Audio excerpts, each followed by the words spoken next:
Doctor Jyotsna Shukla को मिला चिकित्सा रत्न, गोंडा का मान बढ़ाया। सुकन्या समृद्धि योजना का लाभ लड़कियों को दिलाया।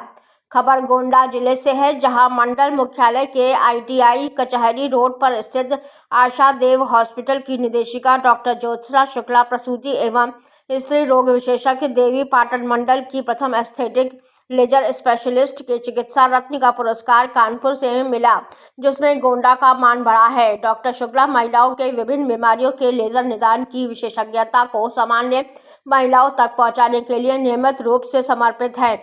डॉक्टर ज्योत्सना शुक्ला को गत दिनों डॉक्टर्स डे पर चिकित्सा रत्न के रूप में चयन किया गया था। 23 अक्टूबर 2024 को कानपुर में डॉक्टर ज्योत्सना शुक्ला को चिकित्सा रत्न प्रदान किया गया। डॉक्टर ज्योत्सना शुक्ला प्रधानमंत्री नरेंद्र मोदी ने बेटी बचाओ बेटी पढ़ाओ मिशन के काम को आगे बढ़ाते हुए महिला सशक्तिकरण के लिए प्रधानमंत्री एवं भारत सरकार की सुकन्या समृद्धि योजना को व्यक्तिगत तौर पर आगे बढ़ाते हुए इस हॉस्पिटल में पैदा हुई बेटियों के सुरक्षित भविष्य में जन्म के उपरांत उनका इन योजना का खाता स्वयं खुलवाकर पहली किस्त स्वयं देकर इस महत्वाकांक्षी मिशन को धरातल पर उतार कर राष्ट्र निर्माण के यज्ञ में एक आहुति मेरी तरफ से भी की भावना को आत्मसात किया। ऐसा कार्य करने वाली डॉक्टर ज्योत्सना शुक्ला देश की प्रथम डॉक्टर एवं आशा देव हॉस्पिटल गोंडा पहला हॉस्पिटल है। इस सम्मान के लिए नगर के विभिन्न क्षेत्रों के लोगों ने शुभकामनाएं देकर खुशी व्यक्त। डॉक्टर ज्योत्सना शुक्ला ने की मीडिया से खास बात। गोंडा से रामनारायण जायसवाल की खास रिपोर्ट। मेरा नाम डॉक्टर ज्योत्सना शुक्ला है। मेरा यहाँ एक अस्पताल है गोंडा जिले में, आशा देव हॉस्पिटल, जो कि ITI कचहरी रोड पे है, PCF गोदाम के बगल। मैं यहाँ पे गायनेकोलॉजिस्ट और ऑब्स्टेट्रिशियन हूँ। पिछले 15 सालों से मैं इस अस्पताल को चलाती हूँ। मेरे हस्बैंड जनरल सर्जन हैं और हम दोनों लोग मानव सेवा के लिए तत्पर जो है लगातार लगे हुए हैं कि हम गोंडा की जनता को बेस्ट सुविधाएं और बेस्ट इलाज दे पाएँ। ये जो अवार्ड की बात आपने करी, ये समझिए अवार्ड के से एक खाली एक हमको प्रोत्साहन के रूप में एक ऐसा महसूस होता है कि जैसे हमें और अच्छा करने की समाज में इच्छा होती है, थोड़ा सा रिकॉग्निशन मिलता है।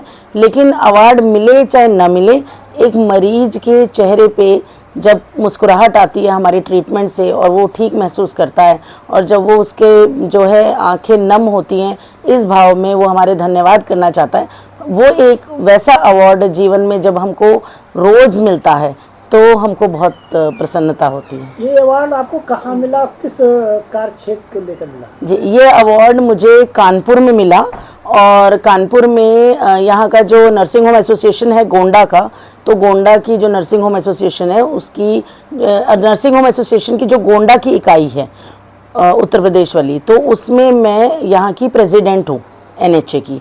और ये अवार्ड कानपुर में इसलिए मिला क्योंकि जो UP NHA की एनुअल मीटिंग होती है, हर सालाना जो मीटिंग होती है, वो इस बार कानपुर में रखी गई थी। तो नर्सिंग होम एसोसिएशन जो उत्तर प्रदेश की है वो उन डॉक्टर्स को चिन्हित करके और ये अवार्ड देती है जिन्होंने कुछ उत्कृष्ट कार्य किया होता है समाज के लिए। तो हो सकता है कि उन्होंने पहचाना कि कोई कार्य हमने ऐसा किया होगा। हालांकि जो है समाज सेवा के लिए हमारा हॉस्पिटल लगातार ऐसी सेवाएं देता रहता है, जैसे कि प्रधानमंत्री की जो सुकन्या समृद्धि योजना है, उस योजना के तहत उन्होंने जो पहल करी थी उसमें एक हमारा भी छोटा सा जो सेतुबंध प्रयास है उनका, उसमें हमारा एक गिलहरी प्रयास है कि हम जैसे कि एक गिलहरी जो है जब राम सेतु बन रहा था तो गिलहरी जो है मिट्टी में लौट कर और वापस समुद्र में अपने आप को डुबोकर फिर वापस आती थी।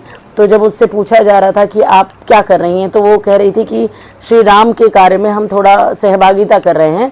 तो ऐसे ही जो देश हित का कार्य है सुकन्या समृद्धि, जो कि लड़कियों को जो के लिए किया जा रहा है, बेटी बचाओ बेटी पढ़ाओ वाले सिस्टम से भी जुड़ा है, तो उसमें एक मेरी ये पहल रही है कि ये आशा देव हॉस्पिटल देश का एक ऐसी प्राइवेट हॉस्पिटल पहला है जिसने लड़कियों का सुकन्या समृद्धि योजना वाला खाता जो भी हमारे यहाँ पैदा होती है हम उनका बनवाते हैं और उसकी पहली किश्त हम देते हैं और वो जो है हम जो पासबुक है उसको गिफ्ट के रूप में पेशेंट को देते हैं ताकि उनके पिता जब भी थोड़ा बहुत उसमें जमा करें धनराशि तो जब वो बिटिया 18 वर्ष की हो तो उसको चाहे उसके शादी के यूज़ के लिए या उसकी पढ़ाई के यूज़ के लिए उसके पास एक फाइनेंशियल सपोर्ट थोड़ा सा रहे।